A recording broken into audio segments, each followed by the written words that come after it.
watched the late poet laureate Andrea Gibson's documentary last night, Come See Me in the Good Light. And it was one of those pieces that cracked me wide open and pointed me in the direction of what I know to be true, and yet it seemed to become even truer. That the nature of our existence is impermanent, that all things come and go, that it all rises and falls. They died of ovarian cancer, and the way that they spoke through the pain, the precarious moments to access beauty and love and joy in the raw emotion, it snatched me. And it had me give thought to, if I had 6 months to live, what would I do?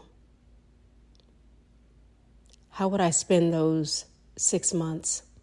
And I posed the question to my partner, which quite naturally caught her off guard and had her ask me basically what is behind my question. And the things that she said made me realize that when we get to that point of facing our mortality, when our mortality becomes sudden, the things that come up for us, and not all, we are all different, point in the direction of what's most meaningful, what's true. Time. Accessing all of the things that we don't have time to do because we're working, we're filled with responsibilities. But in those moments, we park all of that. We put it on pause. We move it over, and we focus our attention instead on the now, on what feels most meaningful. And so today I invite us to give thought to what means the most truly. Is it climbing the ladder, or is it spending more time with the ones you love? Is it running here and there and doing this and that, or is it being in the quiet and finally finishing that book you started? Be it a book you started reading or a book you started writing. Would it be sitting on your hammock taking a nap, reflecting over your life? Would it be making amends, reconnecting with people from the past or someone from the past? Would it be letting go of something in the now that you've been holding on to? If you had 6 months to live, how would you live them? If I had 6 months to live, I would stop working. I would spend my time between myself and my partner. And I would carve time to be with a handful of friends in different moments, not excessively so. I would take long walks. I would sleep in. There would be no more setting of the alarm. Naps would become many. I would document the days, leave behind some words, perhaps here for you who listen. I would share myself in hope, deeply hope, that in the same way that Andrea Gibson accessed deep love and grace and this kind of softness, that I too would drop into a deeper love, a deeper grace, and a kind of softness. Because the wind blows, we blink, and it's no more.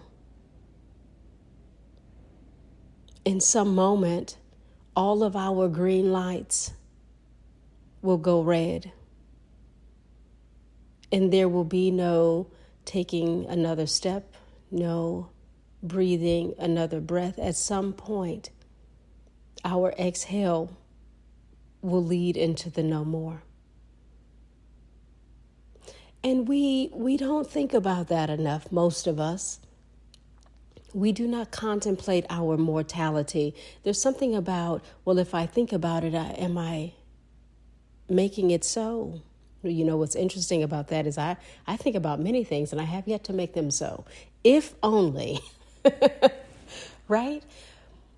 And knowing that eventually you will die, that eventually I will die, is it not important to become familiar with what it means to move closer to that? Because every day we are moving closer to that exit.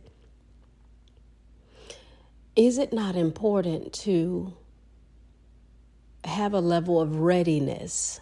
And I don't mean advanced healthcare directives, which are important. I don't mean physicians' orders for life-sustaining treatments, which are important. I don't mean having our affairs in order. I am referring to having our internal being, our inner being, our minds, our hearts, our souls, our spirits ready. To be as close to our mortality as it truly is. Every breath, every inhale, every exhale is a dance with our mortality. To be intimate with it. Is that not important?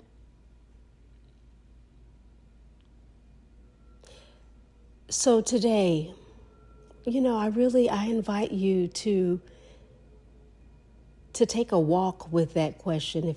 If I had 6 months left to live, what would I do with that time? And I'm sure someone would spend half of those months, if not more, in the bed, in the dark, in the quiet, in the pain, in the suffering, in the depression that comes when we have not readied ourselves, when we are holding on tightly. And there is no judgment because all things exist. There is no perfect path toward leaving.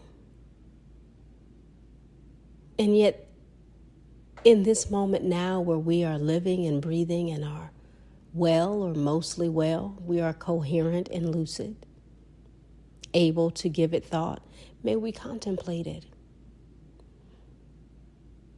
Because in this now moment, we do not suffer it. We can be in the spaciousness of giving it thought. We can be in the spaciousness of really considering, what will I do with that time? Because that time will be upon me eventually. If you had 6 months left to live, how would you spend those months?